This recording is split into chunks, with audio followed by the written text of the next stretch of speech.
So, hey guys, welcome to the Morning Mastery with Spencer Caldwell. Got an exciting guest on. Before I give an intro to our guest, I wanted to go over a couple just housekeeping items. Don't forget my event on my birthday, February 8th with Pace Morby. And if you're looking to reserve a spot for that event, make sure to go to my Instagram and click the link in my profile. You definitely are going to want to come to my birthday party February 8th and be there just to learn more about real estate. We're going to be talking a lot of creative finance type stuff. So make sure you're there. Also, there's a lot of craze about pad split, this co-living craze, how a lot of people are transitioning their vacation rentals from the oversaturation into pad split type ideas. So that's January 30th from 6 to 8 at my office. We'd love to have you here also for that. Two more things.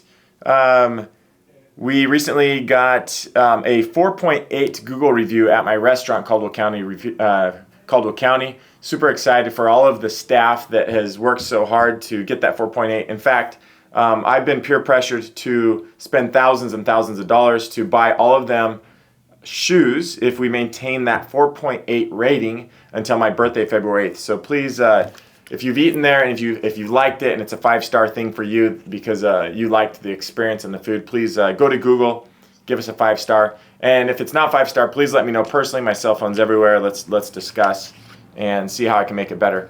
Last but not least, speaking of Caldwell County, I would like to personally invite you to a soft opening event which is taking place in 1 week from today, which is January 31st.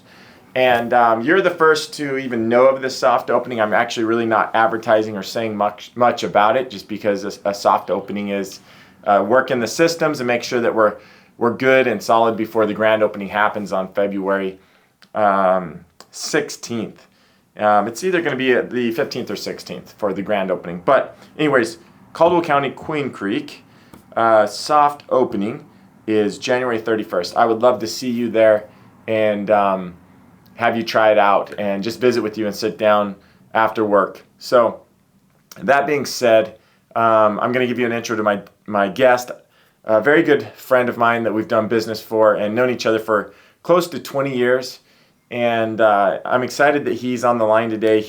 What he's accomplished in his life as far as his career has been amazing, and it's always fun to watch kind of what he's doing and just how he navigates. He's a true entrepreneur spirit. The way his brain works and thinks is just in cue with mine. So I had to get him on our call just to open our eyes a little bit more about the possibilities. So without further ado, Rick, thank you so much for... You're too kind. Thank you for joining us. This is my friend Rick Saul. How's your morning going, Rick? Good. It's good. Got the kids to school and just getting started. That's good. So he got his kids to school. His kids go to the same schools. We're actually pretty close to the same neighborhood. It's just a beautiful day here in Mesa, just cloudy, and we've had a lot of moisture, so super thankful there. So that's great. You're a great dad. It's been 20 years. How do we sum up 20 years of friendship and business in 20 minutes? I'm more like 10 minutes. Well, I know. So let's just back up a little bit. So we worked with a group out of California called the Marshall Reddick Network in 2005, 6, 7, 8. Just a big economic climb up before the last economic fall. Everyone and anyone from California was buying rentals in Arizona, and that was part of the problem and part of the push up of demand, and which led to the crash. So that being said, Rick and I would actually meet up in California. And tell us a little bit, like when we met up in California, what were you doing there? What were you selling? Where were you living, Rick? Tell us a little bit about that story. Oh man, this is yesteryear, huh? The good old days. So I think we were definitely the youngest guys there.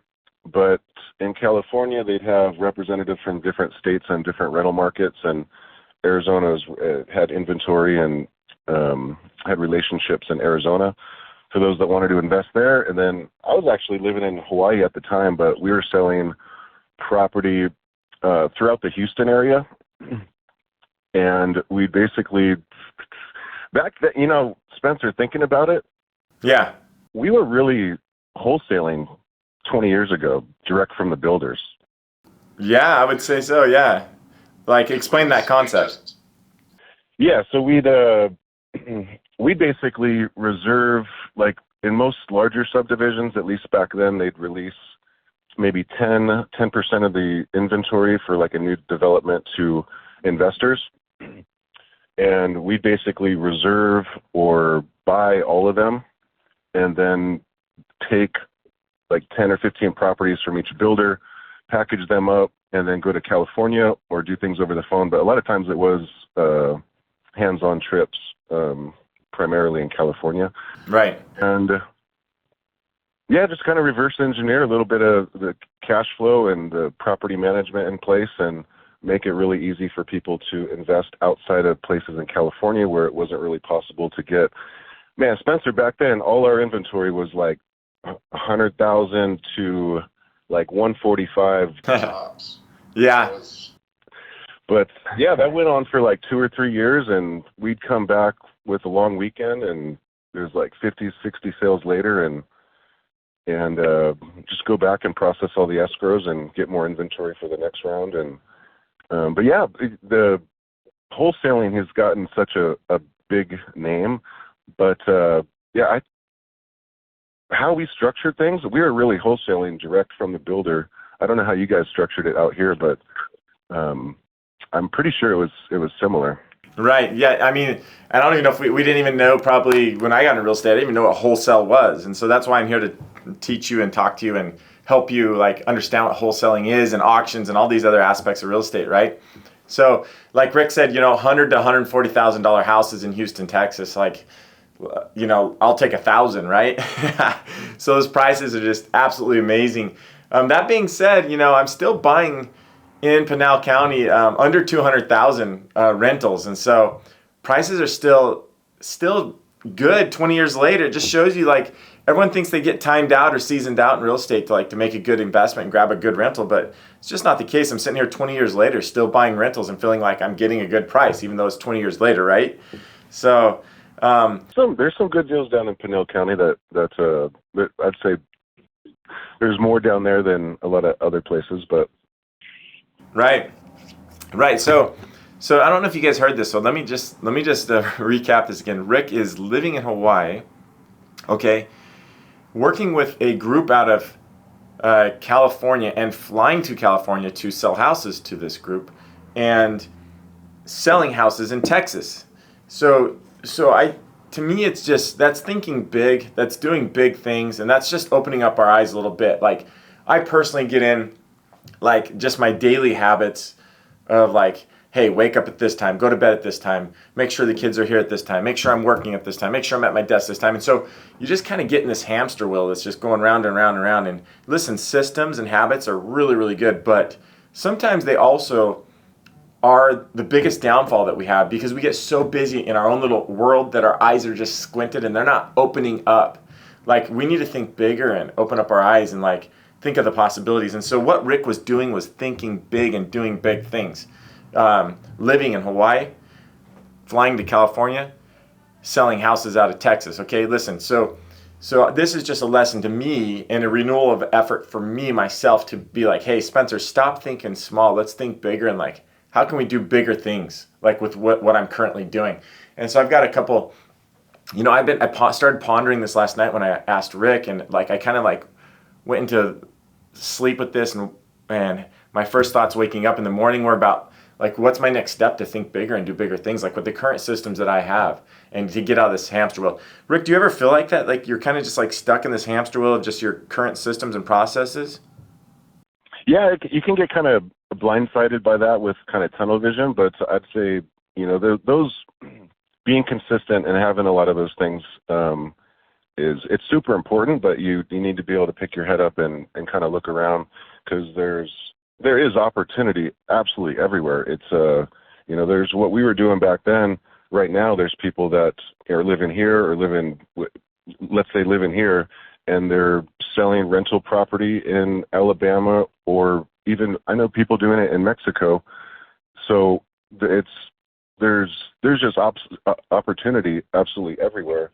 And then another, I think, huge opportunity that's more close by that people don't really realize is small business acquisitions. There's the opportunity there.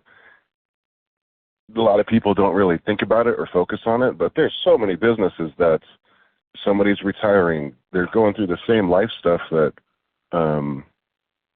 that home sellers are going through. Divorce, separation, they want to retire, all those things.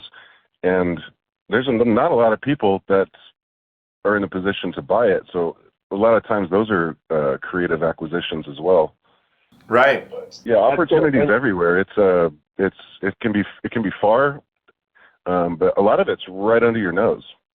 Right. Yeah, you're right. I mean, that's a really good point. And Rick knows about small business acquisitions and that type of stuff. I know he's been jumping in with that for the last couple of years. So if you guys reach out to me and get Rick Saul's information, if you are looking into like small business acquisitions or wanting to buy a small business, or I had a partner yesterday in my property management company. He said a terminology that I've heard before that just kind of rang true. He's like, hey, that person has a lifestyle business. So as far as like small businesses, I mean, tell us about like you recently purchased one of these small businesses that's been going really well for you. Tell us a little bit about that, Rick. Yes. Well, the small business is a little deceiving. It's when you get into the industry, it's a small business is really a $5 million valuation or smaller. So it's not too small. Yeah, they can be quite large. Medium-sized business, goes on up to 20,000. So, or Wow. 20 million. But for your average Joe who's making, let's just say, the average wages of 40 or 50 grand, a super small business that makes 100, 200, 300, 400, 500,000 a year, which is a very small business, is a completely life-changing income compared to someone who's making an hourly wage or that are on the books, or just if you look at the average income of what people are making, a really small service-based business that nobody really wants to put the work in and do, somebody wants to retire. And instead of getting paid hourly by a small company, you could have a small company and instead of make 50 a year, you could make 500 a year. And it's just one relationship away, right? Right. That's cool. That's once again thinking big. I like that. So recently Rick purchased it's a commercial landscape business, correct? Yeah.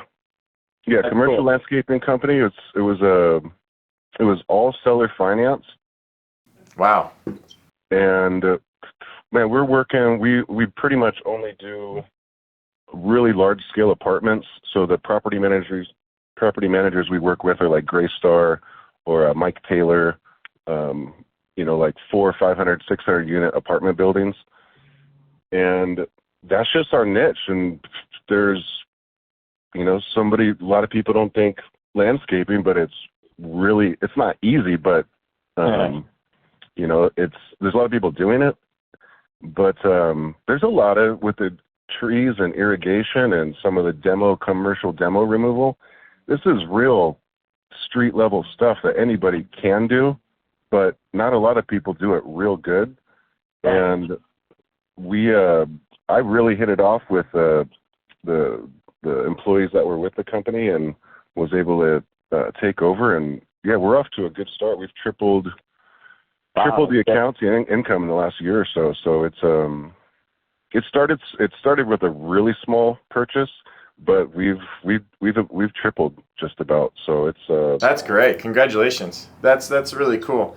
I mean, I love the way, like I mentioned to start off the call, just your entrepreneurial brain and the way you think and the way you strategize into having an idea and like taking action and creating and making it even better. I mean, tripling a business within the first year of buying a small to medium-sized business is amazing. And I don't know if you guys caught something there, is that it's seller financed. And so people think I can't buy a business. I've got to have millions and millions of dollars. Well, Rick said several gold nuggets today that, hey, there's a lot of people, he said, that are in a life transition, whether it's, a death, divorce, just they're in distress and they've got to get rid of their small business because of what's going on in their life. And it's only, you said something cool, that it's only one relationship or one person apart from you and to being successful and creating that relationship. And so, you guys,